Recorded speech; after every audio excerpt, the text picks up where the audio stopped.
So, what kind of hope does our faithful God offer us? Our wonderful, wonderful, faithful God. Lamentations 3:22, listen to this. It's of the Lord's mercy that we're not consumed, because His compassions fail not. Whose hope are we offered? God's. So what kind of hope is it? It's strong hope. It's not hope of, well, the company says, yeah, we'll hope to see you through. Yeah, or the government says, yeah, we hope that there'll be enough money in the Social Security Trust Fund when you get up there. It's not that kind of hope. It's strong hope. God says, my compassions fail not. Do you have the hope of a faithful God that's strong hope? Look at verse 23. His hope He offers is new every morning. You know, I call that fresh hope. Now, I'm really spoiled. My wife bakes fresh bread. You know what? If you get used to having old bread, it's nothing. But if you start getting hooked on having fresh bread every day or every other day, you really get spoiled. You know, you go out to a restaurant or something, you taste the stuff, and you go, wonder how long they've had that in the refrigerator before they microwaved it for me, you know? But in spiritual realms, our faithful God offers us fresh, new hope every morning. Now, isn't that exciting? I mean, you think about people. I was just meeting, I have a group, a friendship evangelism group. Every person in this group that I meet with is unsaved. It's kind of neat. I like to be around unsaved people, and they really look me over. They finally accepted me, but they still look me over, you know. They're always wondering what I'm going to do next, you know. But today, one of the people said, hey, don't you get a high when you know, and they were going like this and talking about how there's this chemical that gives them a high, and they were going like this, and I was just smiling at them. I thought, you know what?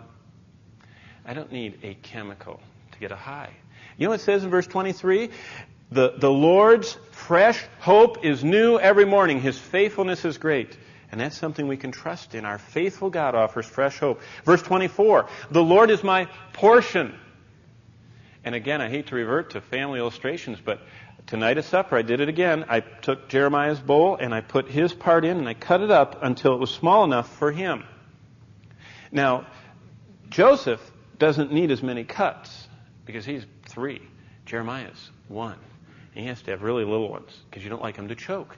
You know what it says here? The Lord is my portion. He gives me personal hope. He doesn't just put it on the table.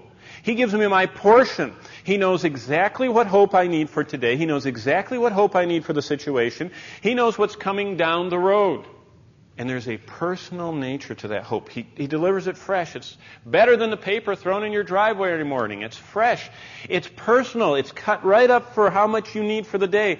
And you might think, and I might think, that I need this much, and God says, no, today you need that much, you know. But it's personal. He delivers it personally to us.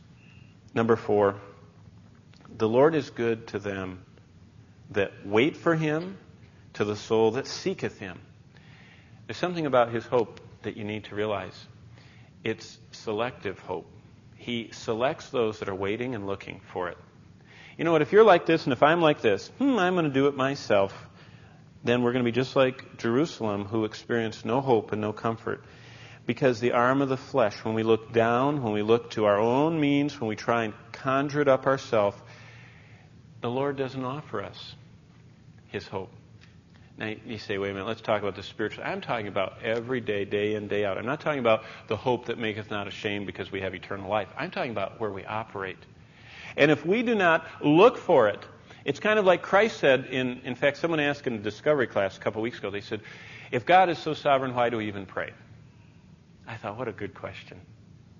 Did you know it's God's will that some things only come by prayer? Did you know it's God's will that some things only come when we ask for them? Other things, it's only when you ask and you seek. And other things will never come unless you ask, seek, and keep knocking. And that's why the God of hope says, I'm selective. Those that, verse 24, or verse 25, those that wait for me and those that seek me. Waiting for me means you have to stand still. Remember how he said that?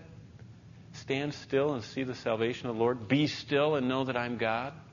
We're supposed to stop and say, I can't make it without you. I need thee. Oh, I need thee every hour. I need thee. Lamentations 3:26, it's good that a man should both hope and quietly wait for the salvation of the Lord. It's a quiet hope. It doesn't come with balloons and firecrackers, you know, and angel banners. It's a quiet. What did we just read in chapter 30, verse 15 of Isaiah, in quietness and confidence will be your strength. In returning and resting will be your salvation. That's the kind of hope that God offers. It's a quiet hope.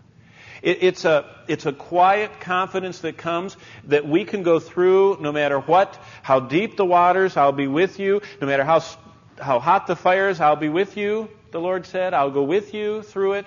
It's a quiet hope. It brings confidence. And finally, in verse 27, I call this a timely hope.